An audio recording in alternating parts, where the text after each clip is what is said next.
Halfway through the audition, they stopped me and they said, "We've seen enough." Basically, they said, "You're just terrible." So they literally stopped me, and I just went out to my car and I burst into tears, sobbed all the way home, because I knew I'd blown my only opportunity. And that was, I didn't get the job. And then about 4 months later, telethon came to Nelson. I read some pledges and it went okay. And Watney rang me and said, "We've got a job for you." So, yeah. We had to do everything. We had to write our own music reviews, perform our own music reviews, present them. Then you had the live television aspect. So we wrote, we recorded, we did sketches and comedy stuff, and it was. I never saw it as a stepping stone. I guess that was probably a good thing. In hindsight, it was a stepping stone, but for me, it was never a stepping stone. I never saw it as that. I loved the show. I loved having the involvement with the young people. So it was just, I was into it, boots and all. And then finally, Galen gets real cross with me. And she takes me outside and she says, "You are an actor." And I'm like, "I'm not an actor.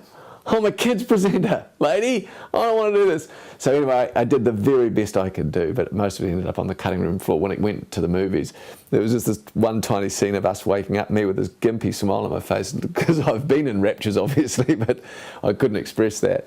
I don't know, the actors, real actors, are very good. They're worth every cent. This is without a word of a lie. 3 contestants lined up, so they all had their pods with their hands on their buzzer. I was kind of where you were as the host, and I saw one guy in the middle, and you can tell they just get so nervous, and his eyes started rolling back in his head, and I thought, "Oh, this guy's in bad shape," he started getting tense.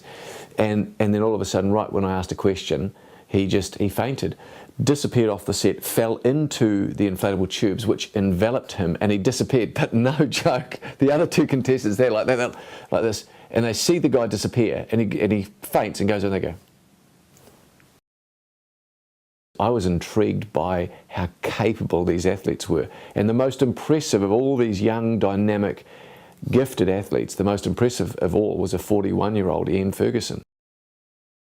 It was so not fake. It was real. We didn't eat. I lost 10 kilograms in about 9 days. I just shed it. And people got sick. Lana nearly died, had to be airlifted back to hospital. She was genuinely a whisker away from dying, no beat up. We weren't even going to put the show to air because the producers got hold of us and said, "Look, this show may never see the light of day because Lana is really fighting for her life." And so, like, you don't care about the show, you care about Lana, of course. That was so stressful. Couldn't eat, couldn't sleep, just perspiring, just with the fear of performing. It was honestly like nothing I've ever done, the performance thing.